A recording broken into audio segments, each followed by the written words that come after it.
Hello and welcome to the Gfinity Arena here in London, where we're getting ready for the second event of the F1 Esports Series Pro Championship 2021, presented by Aramco. Tonight we're bringing you two races, one from Silverstone and one from Monza, and both circuits always bring drama. Now, this is normally the moment I'd introduce Natalie Pinkham down at the desk, and I'd be saying, hello Natalie, can't wait to chat to you in a second, but she's not there, as you can see. So I'd be a little bit lonely, no way I can do the show on my own, so hopefully I've got just the replacement. Over here is the world's fastest gamer, James Baldwin, who competed last year in the 2020 Pro Championship. I'm just going to ask you now, sorry to bother you, James, is there any chance you could be my guest on the desk this evening?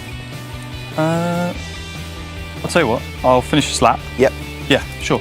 Okay. Sounds good, sounds fun. That was a lot easier than I thought it was going to be. Right, while he finishes the lap, let's bring you up to speed. After event one, there is one driver who every other driver is already trying to beat.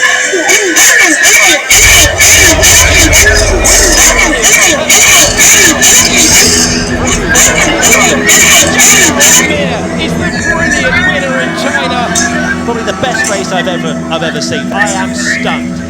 He's retaken the lead. Longay gets it back. Lucas Blakely takes the opening win of the year. Brilliant race. Too late on the brakes. That's Danny Moreno in the lead of the race. But let's keep an eye on David-Nitzer. Freddie Rasmussen is back on the podium for the second race in a row. Jarno Opmeer sees the checkered flag first and wins in Austria. Jarno Opmeer says, catch me if you can.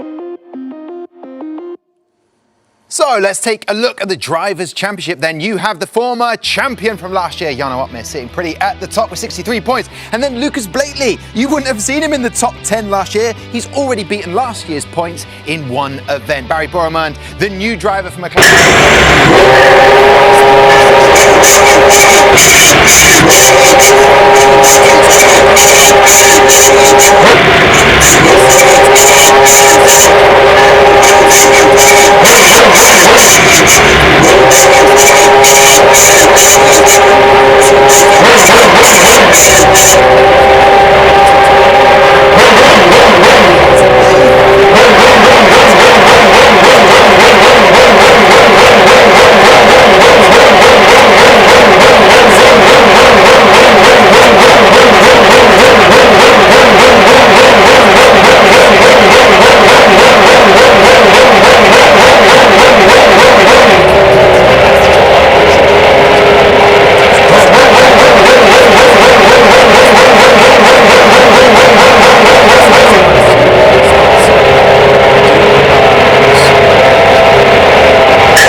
go for like the champion like Jarno. It was absolutely the right call so far. With Danny as well, getting him was very important as well. He was very impressive last year in his first year. Here comes Danny Moreno. It's absolutely incredible stuff.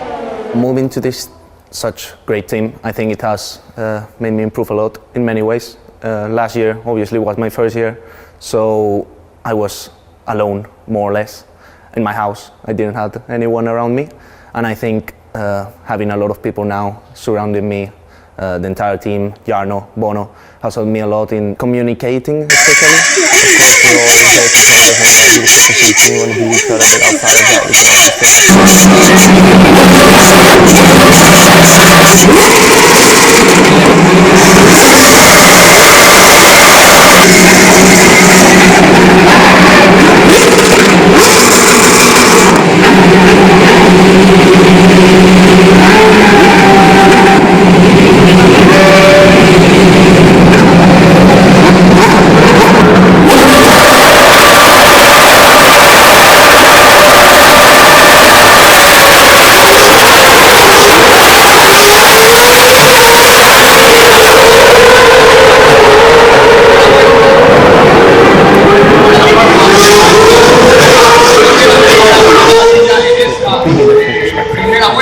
racing, and that can help a lot, I think, in creating setups or thinking how strategies might work out. It helps all of us in the team to perform better.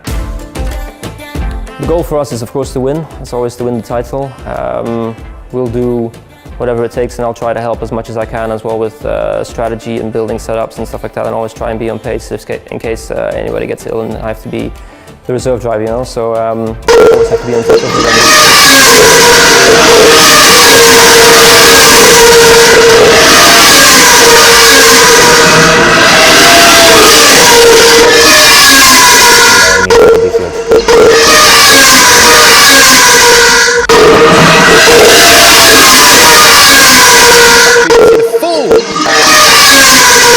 On tomorrow's show.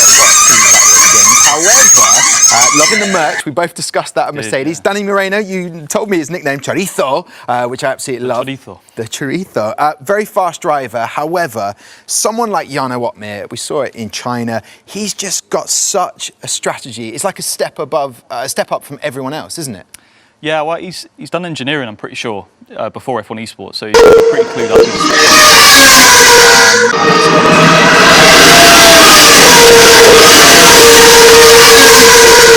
Now where he got up, overtaken against last year. They're going to be very difficult to beat. I want to talk about we haven't got time to talk about the producers.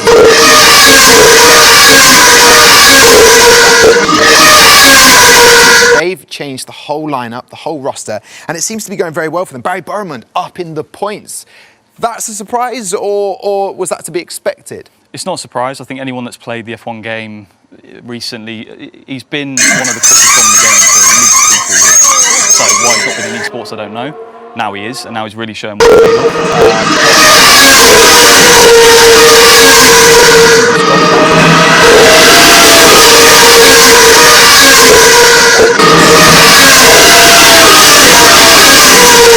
And with that, obviously, Barry Borman came from Mercedes. So I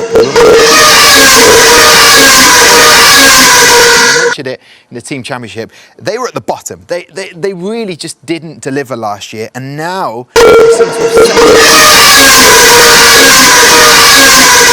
they didn't make quick decisions to get rid of drivers and get someone in who can deliver for them. Yeah, what do you make of it? It's a risky strategy because they've never been used, and I don't know what they found, whether it's setup or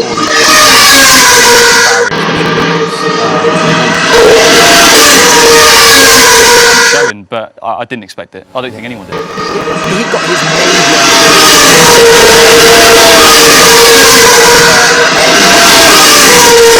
because he puts his heart and soul in it. He's sure what it means for him.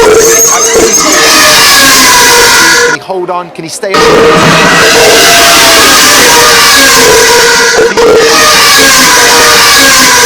Form and other sims, other games. he's got it, and he's clearly cracked it on F1. I can't see why he won't sustain it.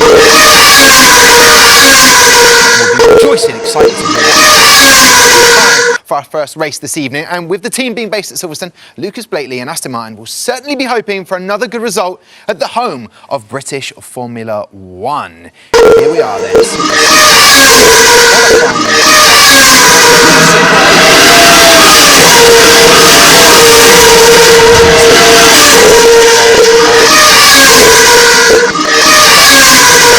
Off getting into Q3, so he's not miles off. Clearly angry with himself. He can come back, get maybe a point or two, but not good. To Q3. That's what we're talking about. We're watching this for the first time.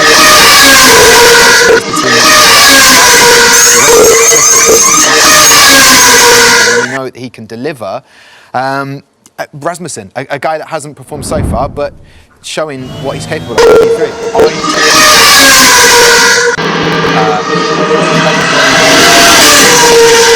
Costs him dearly. You know, he's going to win races this year, next year. Lucas Blakely, we're seeing the pace. There is Freddie. Context for everybody watching, how difficult it is in Q3 you have to go through, how much stress? Even more so in the real life.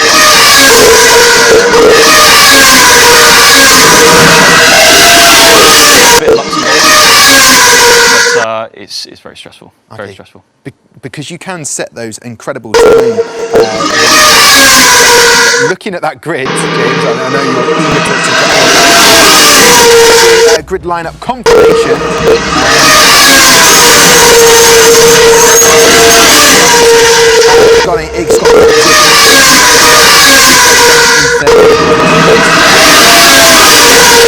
And Barry Broman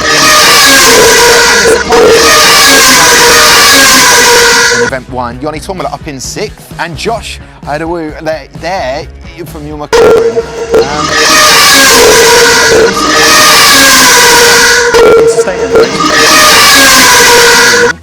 And he's really young, so he's got potential as well. We've seen him go from P14 to win a race, so let's see if he can do it again. And Alvaro Carlos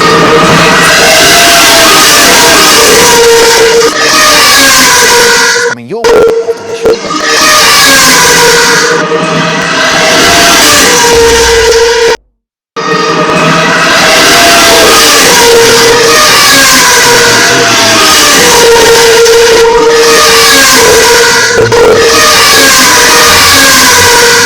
Just say a number, man. You want 2 of them? So that's 3.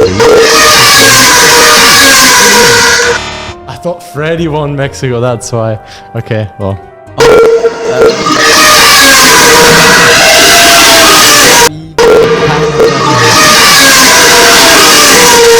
Werner! Sven, my boy! Sven,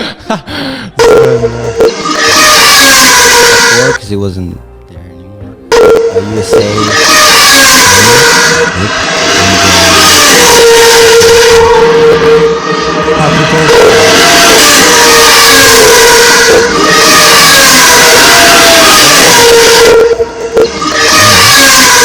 '18.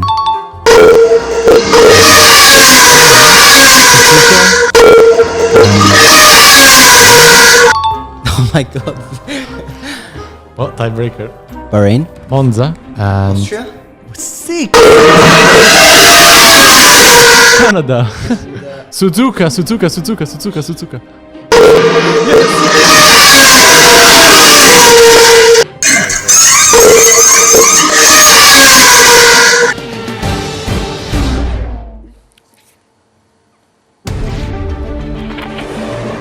It is Great Britain.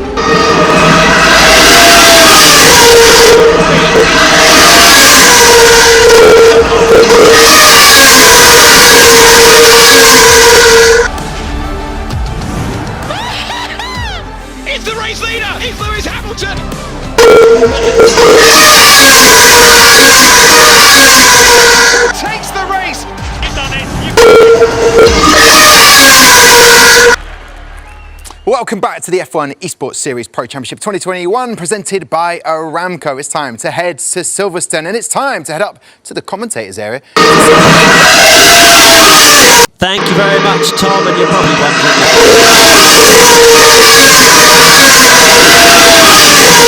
Myself and Grand Prix Silverstone.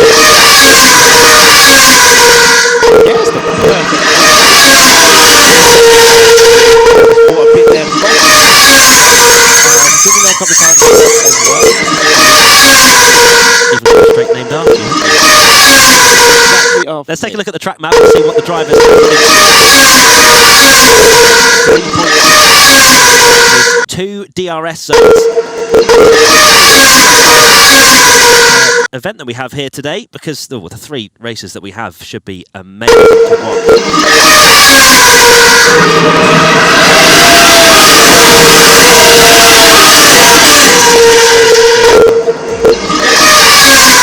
Coming on now, and once they go out, we'll be underway.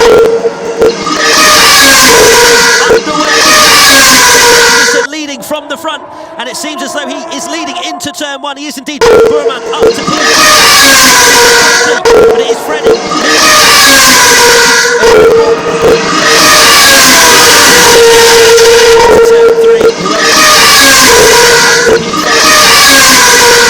Who is falling down the field? Daniele Haddad down to P13. Jarno Otmir already up to 12th position, Nick, and it's a good start for the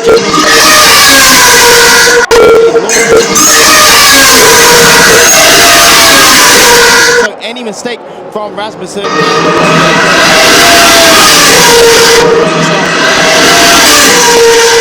Taking a look at Nicholas Longley.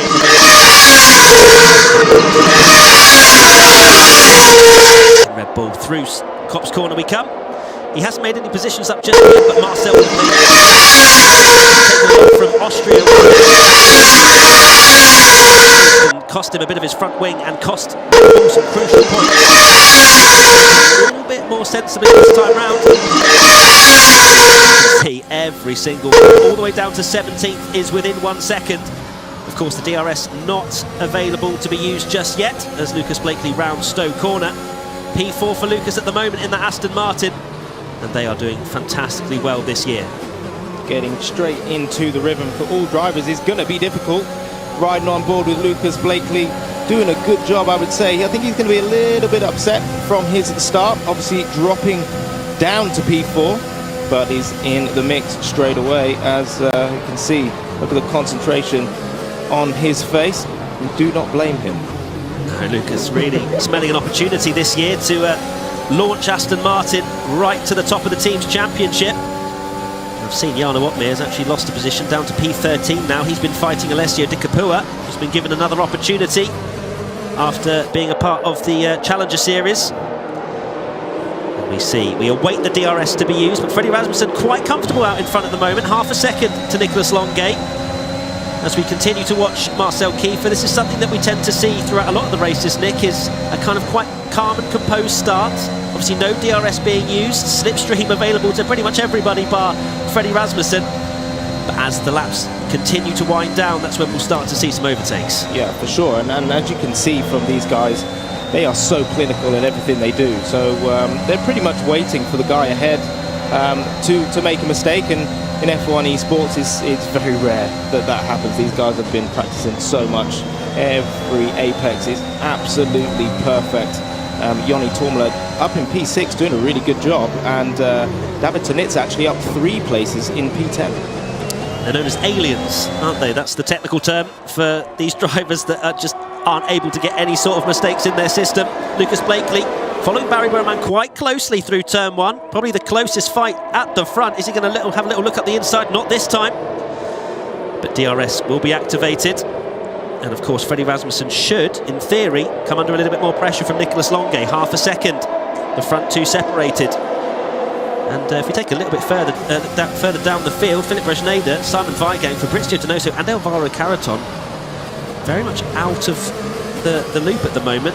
Philippe Schneider is in the pits, so I wonder if they've started on the softs and then put on a set of mediums. We will have to wait and see if that was a slightly different strategy from those drivers or if they were involved in some turn 1 incidents. Lucas Blakely following Barry Burman very closely indeed. And it's so frustrating, isn't it? You're so close to the driver, and yet Barry is getting a lot of slipstream and DRS from Nicolas Longuet ahead. You just have to be perfect through Maggots and Beckett's to maybe get an opportunity down towards Stowe. Lucas again the closest out of this top 5, but not close enough. You can see now DRS now activated, and the guys basically behind Freddie Rasmussen all have got DRS, so it's all up to Freddie Rasmussen to make sure. Into the pits for Nicolas Longuet. Longuet and Burman into the pits already, so they are going for a very aggressive strategy on the soft tyres. Tyre wear not particularly high around this circuit, and Freddie Rasmussen, crucially, nearly a second ahead of Lucas Blakely after those pit stops. Can he break DRS? That would be pretty good for Freddie. Let's take a look at a replay now of Jarno Ottmar and how he lost a position on track. And there's a bit of contact with Donoso into Stowe corner. I wonder if the stewards have anything to say about that. And that's how Daniele Haddad and Alessio De Capua, side by side into the last couple of corners, got back through. So Jarno not having the cleanest route through the field. And that's exactly what, it highlights the fact that if you don't get qualifying right, you're stuck in the mix of a lot of drivers who have a lot to prove. Yeah, and I think Donoso actually started P9, so he was really, really strong. And yeah, Ottmar hopefully didn't pick up any damage. It's really, really easy to pick up some front wing end plate damage, especially when you're up close and personal. So hopefully for Jarno's sake, he's still got a car that will give him the downforce he needs for the rest of the race. Taking a look at Marcel Kiefer now in the bottom left. Absolutely kitted out with his Red Bull attire and all the cans in the world that he needs to keep his energy up. He's following Joni Tormel, who's having a pretty decent race, is Joni. A difficult first event, and we now have a few more pit stops. I think that is Danny Moreno and Marcel Kiefer into the pits. So we're seeing different elements to the strategy here, Nick. We've got the likes of Longuet and Burman going for a quite severe undercut to try and get track position over Freddie Rasmussen. Freddie's not having any of it, and he's saying, you know what, I'm going to stick to my strategy. I know exactly what I want to do. I'm going to keep the mediums on for a little bit longer and enable those soft tyres to go to be a bit faster towards the end of the race. Yeah, at the moment it looks like Lucas Blakely has the pace advantage on Rasmussen. I've seen him take a good 3/10 on that last lap alone, and I think this point in the race in terms of strategy is going to be absolutely vital for Lucas Blakely and Rasmussen to get it right, to make sure that if the undercut works for Burman and Longuet, they have more tyre to come back at them towards the end of the race. So Longuet, crucially, is the leader of the one-stop crew, I'm going to call it, ahead of Danny Moreno and then Barry Burman. So that'll be interesting to see how that plays out with the one-lap difference in tyres. It won't be much, but it'll be, small margins are exactly what you need in this F1 Esports Series. And here's Jarno Ottmar running in 7th place at the moment. It looks as though his front wing is absolutely fine. And he is following the Haas of Van Erven, who's up in P6, and that would be a fantastic result. But of course, they have not stopped just yet. I wonder if Jarno will go long into this race, try and kind of avoid all the other cars that are potentially costing him time. Freddie Rasmussen, Lucas Blakely, a lot of the drivers, in fact, into the pits now. It's a very slow pit lane, isn't it, Nick? It is indeed. You're almost just waiting for an absolute age. Gives you as a driver to relax a little bit. As we're now looking at Longuet going defensive from Danny Moreno. Danny Moreno all the way around the outside into Stowe. What a fantastic move. Can Nicolas Longuet come back at him? The answer is no. Danny Moreno, what a fantastic move there as he now climbs up into P10. What a statement from Moreno. He's not hanging around at all. He wants to lead this train. And Longuet passed for now, but he's not exactly out of contention as he continues. And there was a few cars coming out the pits as well. So it's Longuet, Blakely, Burman, Kiefer, and then Lee. Tormler now down to technically 12th, although we've still got 4 pit stops to go. And well, it's Freddie Rasmussen still in the lead of this train, just about. So even without the undercut, he went longer, he is still leading this train just about by just under 0.2 of a second. So Freddie will have that tyre advantage as we continue on to this race. Yeah, so Freddie's got let's say three lap younger tyres in comparison to the guys behind him. So definitely has this advantage. But with Danny Moreno so close, especially with DRS, he may be close enough to mount an attack as we go through Maggots, Beckett's, and onto the Hangar Straight. Let's wait and see, as it's all about getting the traction and exit. Now it's all about the slipstream. Can Danny Moreno mount an attack? We're getting closer. Closer up the inside, Matt. Oh, he had a little look, didn't he? I saw him activate a bit of his deployable energy as well on this.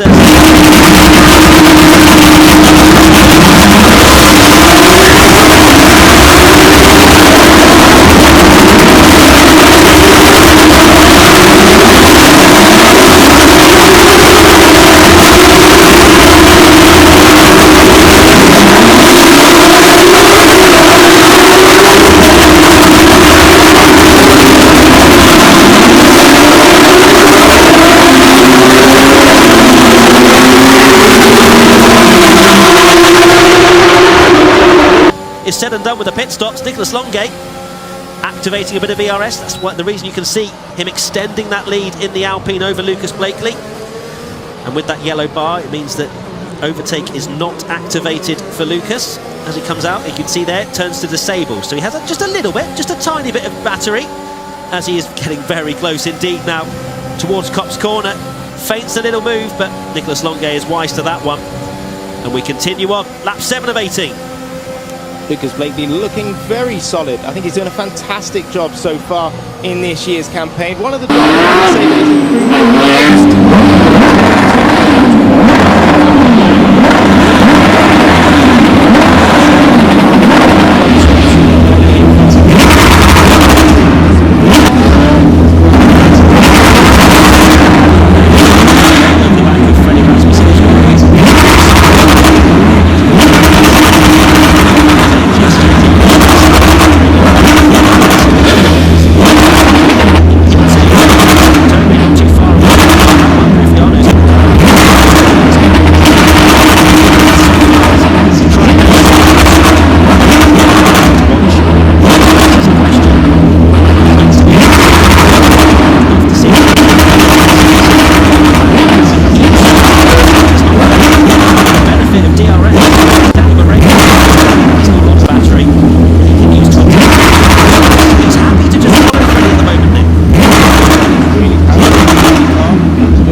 of time.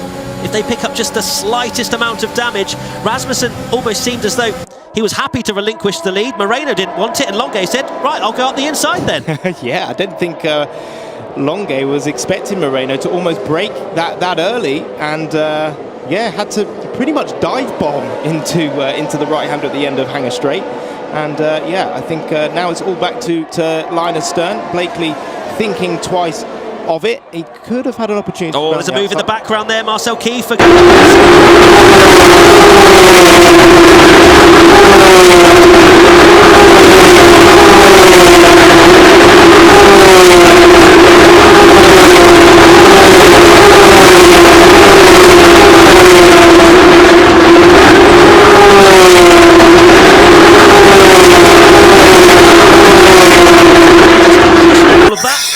And Blakely still waiting to see if he can get through on Longay. There are fights everywhere, Nick. Yeah, well, absolutely incredible action here as Brendan Lee really getting his elbows out and doing a great job now up to P9. The person that has lost the most out of that is definitely Marcel Kiefer, as we're still riding with Lucas Blakely. Possible, literally kissing and touching the rear bumper.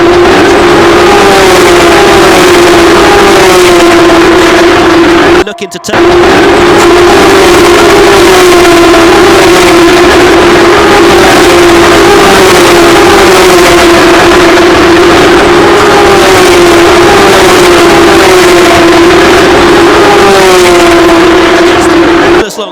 Very, very opportunistic move there from Lucas Blakely. Great job from him. Making sure that he doesn't make a mistake and let Nicolas Longuet back through. Oh, what a fight for the lead. Does not have the pace advantage over all the cars behind him. Moreno, Blakely, Longuet, Burman, Lee, dare I go on, they're all in DRS. Look at the state of that. That is F1 Esports in 2021, and it is a brilliant, brilliant event that we have around Silverstone at the moment.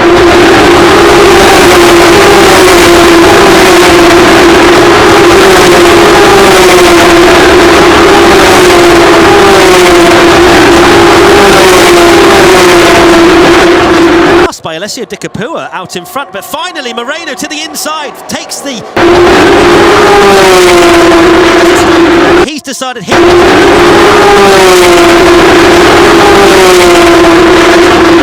Or just perhaps he knows behind Lucas Blakely, Nicolas Longuet all wanting to make moves as well. Either way, the Mercedes heads to the front. And now we're going to see whether Frederick Rasmussen has any pace in his pocket. The guys behind him initially, and he couldn't get away, so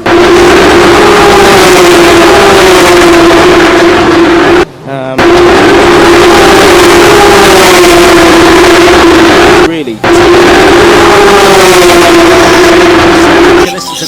Freddie wants to let me go. It was lifting.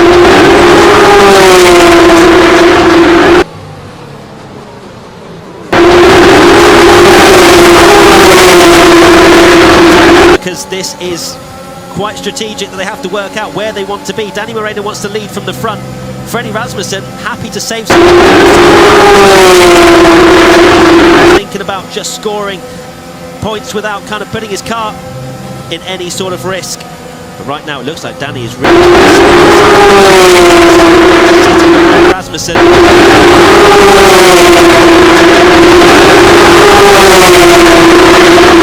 Those soft tyres at all. Freddie Rasmussen. It's Danny.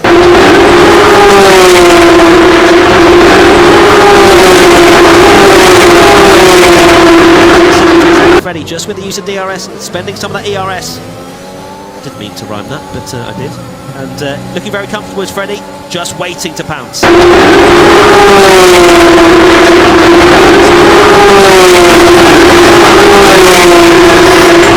Start of this race.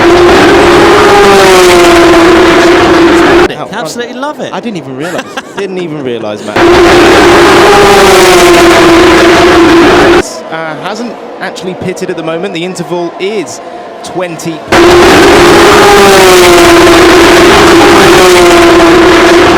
I've got a graphic that will tell you.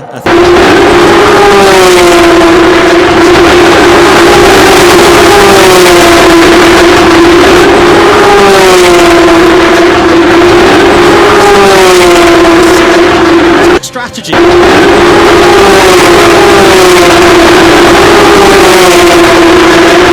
Next 6 laps or so. Brendan Lee, 2-time champ, currently running in P7. A decent run from him in the mix. Can he dispatch into Barry? The pits, Matt. Yes, very good point there, Nick. So Jarno finally.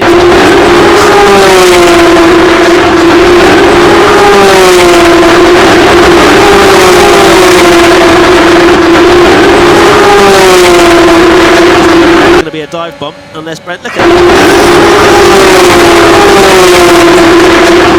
Just move.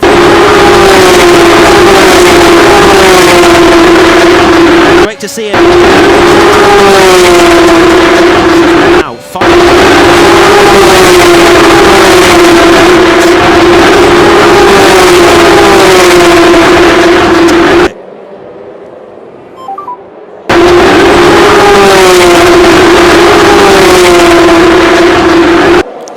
game, saving tyres now. So of course that is something.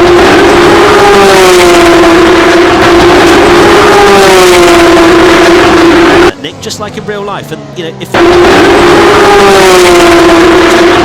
they'll start sliding, they'll lose performance, and then there'll be a sitting duck.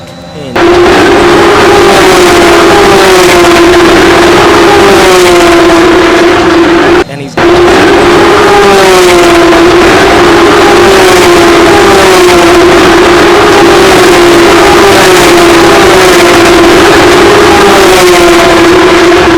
knows exactly what he's doing. Gets a 3-second time penalty for multiple. Lose that second place to a very fearsome Lucas Blakely behind, who definitely wants to get involved. it looks like Freddie Rasmussen has all the battery he needs for a last minute. Only a couple of laps left. This is 4 laps left, so it's going to be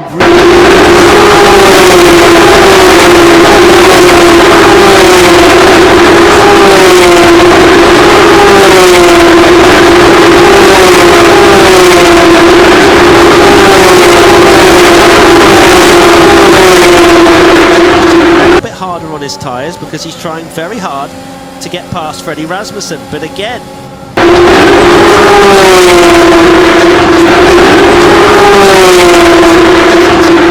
in these last few laps. And would it be an F1 Esports Series Pro Championship race if we didn't have a last lap overtake for the lead? I don't think so. This season is just as good as the real life. As we now ride on board with Danny Moreno, who has actually gapped a slight amount, up to 0.3 of a second.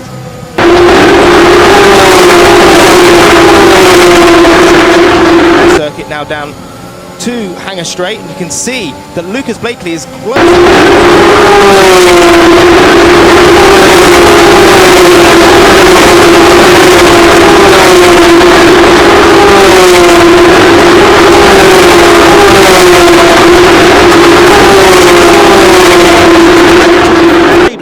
Looked like Freddie Rasmussen wanted to make the move.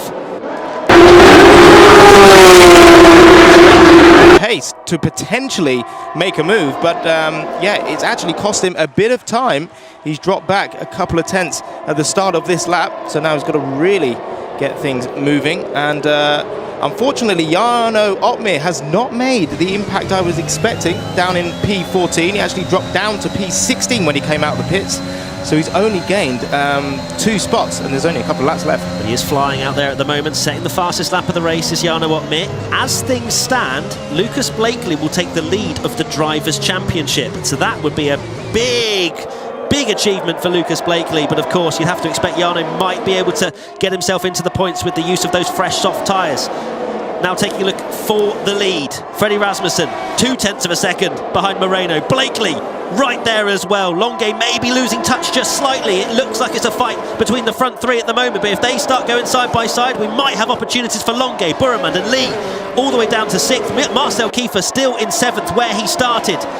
Are we going to see a move? Freddie not particularly close to Moreno. Blakely might get a bit better of a slipstream, but instead Freddie Rasmussen does not go for it this time round. He keeps teasing us, Nick.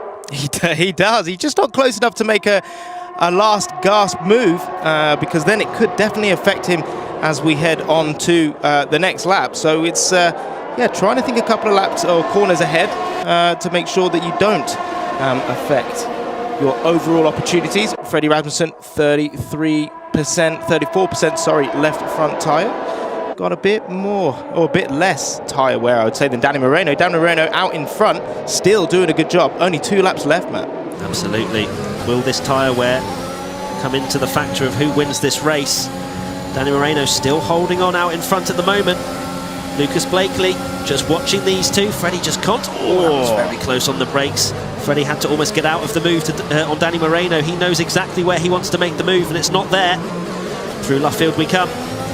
Longue is now closed in, as we see Moreno and Rasmussen not really fighting and not really pushing, and Longue can just drift up to the back of this with the use of DRS as well. Still, the top 15 are within DRS of each other. The top 15, Nick. Yeah, what incredible pictures we're seeing here, Matt. The consistency from these drivers is absolutely incredible. Now is Lucas Blakely close enough to mount an attack? Is he? As we wait, we wait. Is he close enough?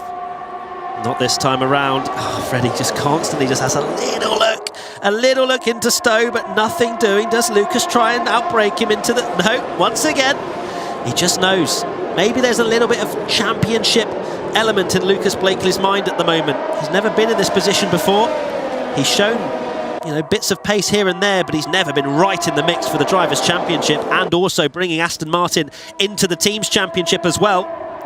And once again, we're on the penultimate lap of the race, and Danny Moreno still leads out in front, but I feel like this could all change in the next lap and a half. Yep, if we're going to see any changes, Matt, we're going to see it pretty soon. There's only a lap and a half left. Danny Moreno out front, soaking all of the pressure up from Freddie Rasmussen and Lucas Blakely. Lucas Blakely looking like the most, I would say, feisty driver of the three that we can see at the moment in our picture. Oh, a little bit of oversteer on exit, but has that affected Blakely? I don't think so, as we head into Copse one final time.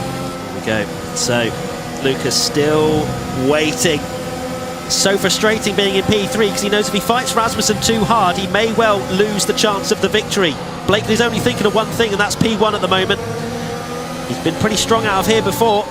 Can't quite get close enough to Rasmussen this time. Jarno Opmeer still in only 12th, may make that 11th on Van Erven.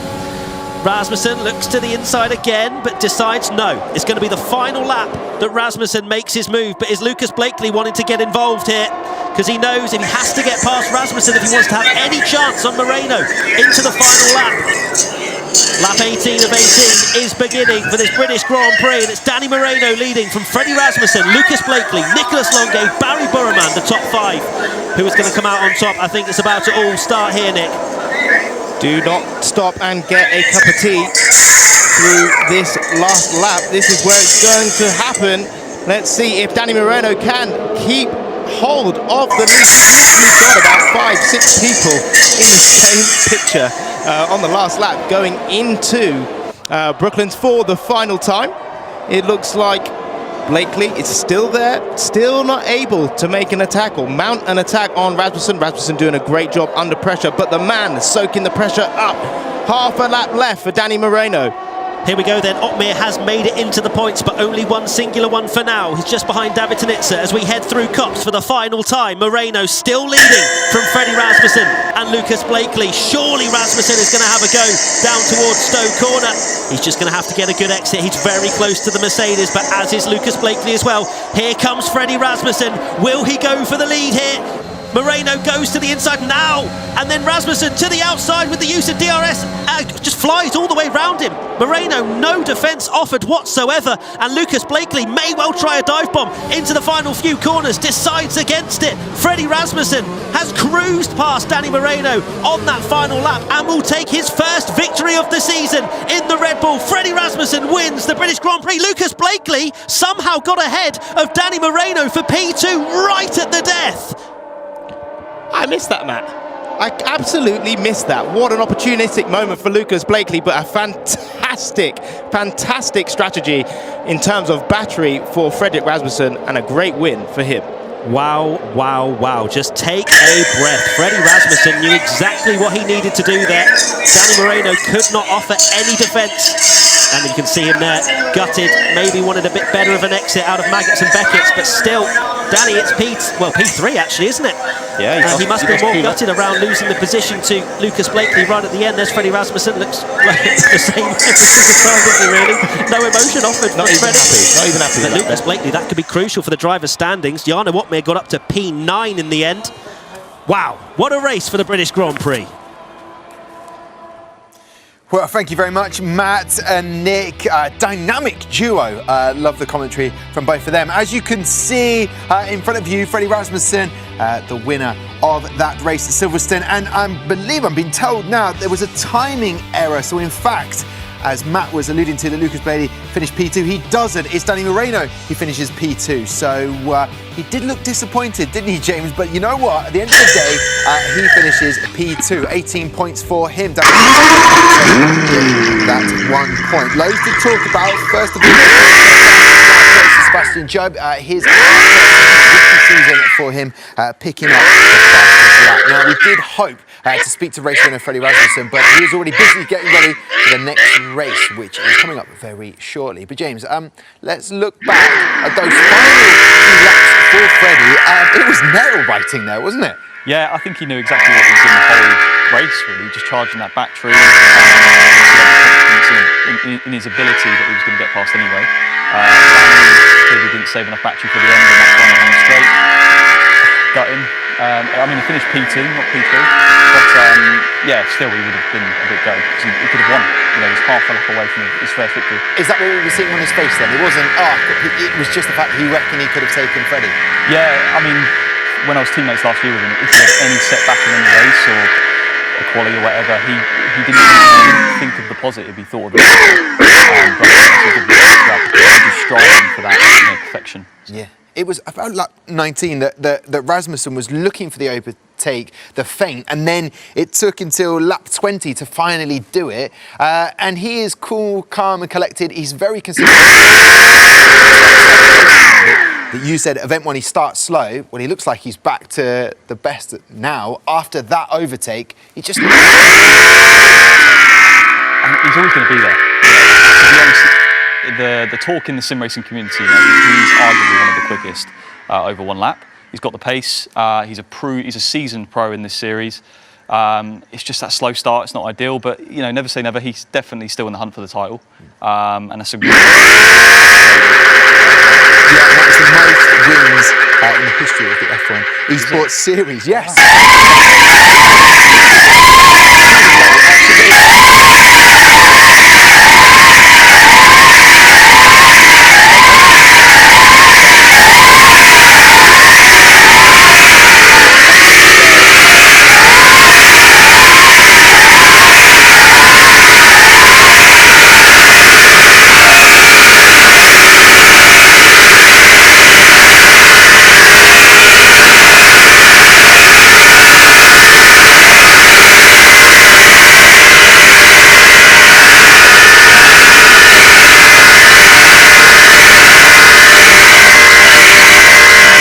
Listen, I tell you what, we've got the second race just moments away. We'll be heading to Monza. So here we go, heading to Monza and the 2021 Pro Championship. This is where it gets very exciting. Qualifying happened earlier on today. We have a qualifying show. You can come and join us if you would like to do that. Epic stuff. The Ferraris, so consistent on...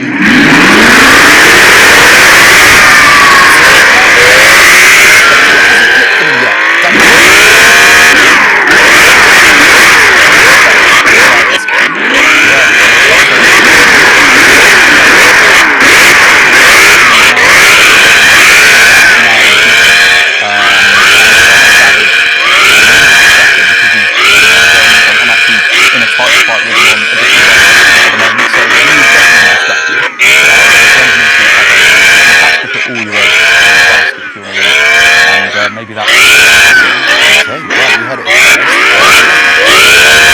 Here at Q3, it hotted up with Jana Watmir taking pole position. Again, delivering.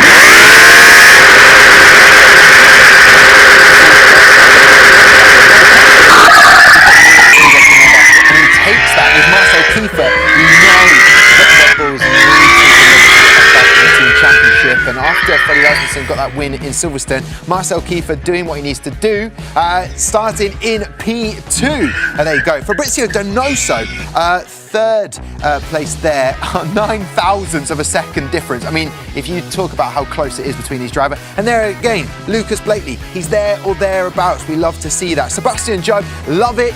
He got the DHL fastest lap time at Silverstone, and now he is in with a chance of picking up some points. Nicholas Longo down in 8th, Danny Moreno in 9th. You said he doesn't like to know, he doesn't focus on the bad things he's done wrong. Down in 10th, way back, exceeded track limits in quality. Daniele Haddad,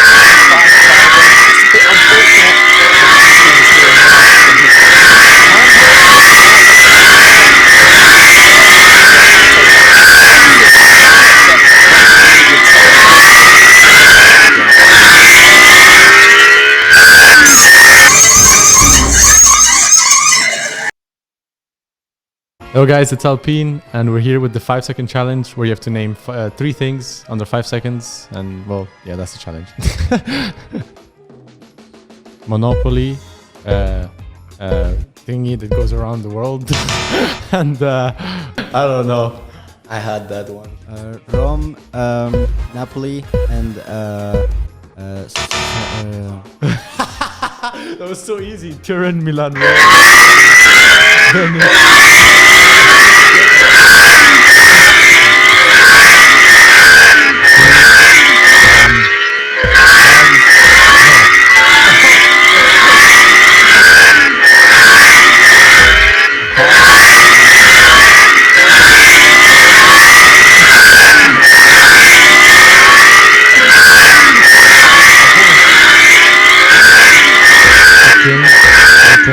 Spiders. I don't know. You lost me there. Spider-Man, Batman, and Aquaman. Get the easy one.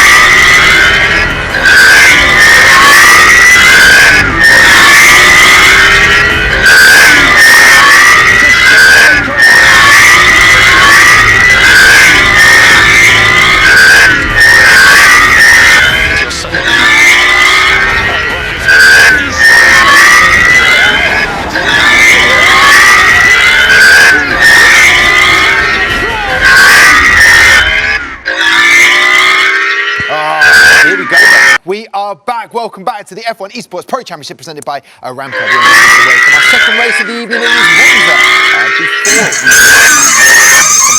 Let's chat to James. Let's talk us through the famous Temple of Speed. James, so what do we need to look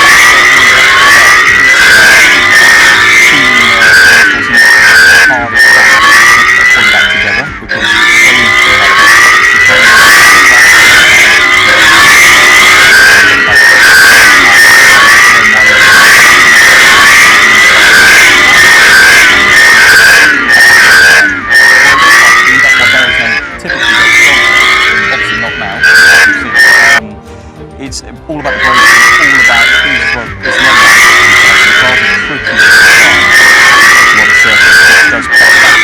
and it's all about who can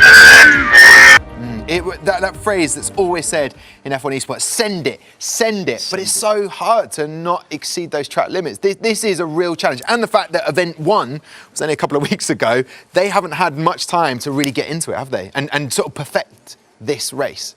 True. They would have practiced before event 1, yeah. But it's all about who's the most precise.